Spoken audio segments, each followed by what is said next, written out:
Recently, the Western localization has come under a lot of scrutiny, stemming from a recent controversial localization of Miss Kobayashi's Dragon Maid.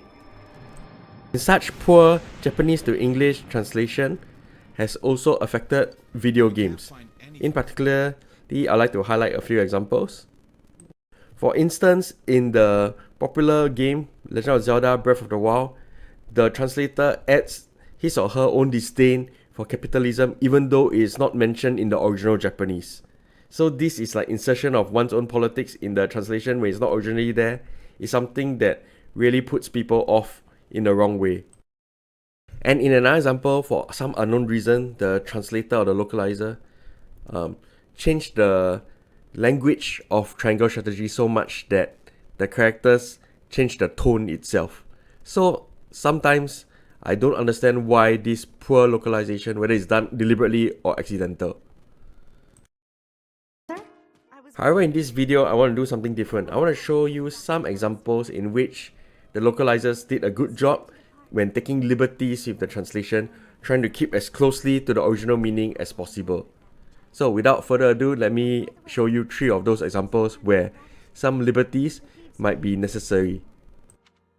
The first and most obvious example is to follow socially acceptable conventions. So for instance, in the game Tokyo Mirage Sessions Sharp FE, one of the main characters called Tsubasa is actually 17 years old in the Japanese version. However, pursuing a romantic relationship around that age is seen unacceptable in certain societies. So in the international release, she was aged up to 18 years old, like this translation here. The other example is to capture the emotional tone, where if one is not familiar with Japanese culture, they might miss it. So in this example, in Neo, The World Ends With You, the character used the honorifics Chan to indicate some level of familiarity with, in this case, the character Shoka. So in the English, they translate it as him using nicknames instead of the honorifics Chan. So in this, I find it acceptable. The third reason I find it acceptable not to do a direct translation if there is a better descriptor in English instead of the Japanese. Like in the Legend of Zelda Skyward Sword, this place I'm exploring is called the shopping mall or Shoppumoru in Japanese. But the more accurate translation, which captures the feel of the place, is actually bazaar, which is in the original English language.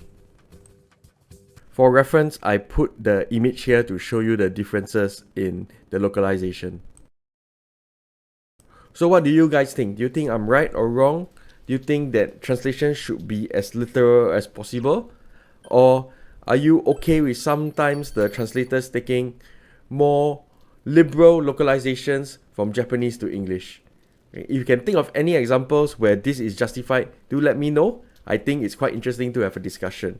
Obviously, I understand that there are some examples where woke localizers definitely go too far in their translation and put in their politics or personal beliefs instead of letting the Japanese speak for itself.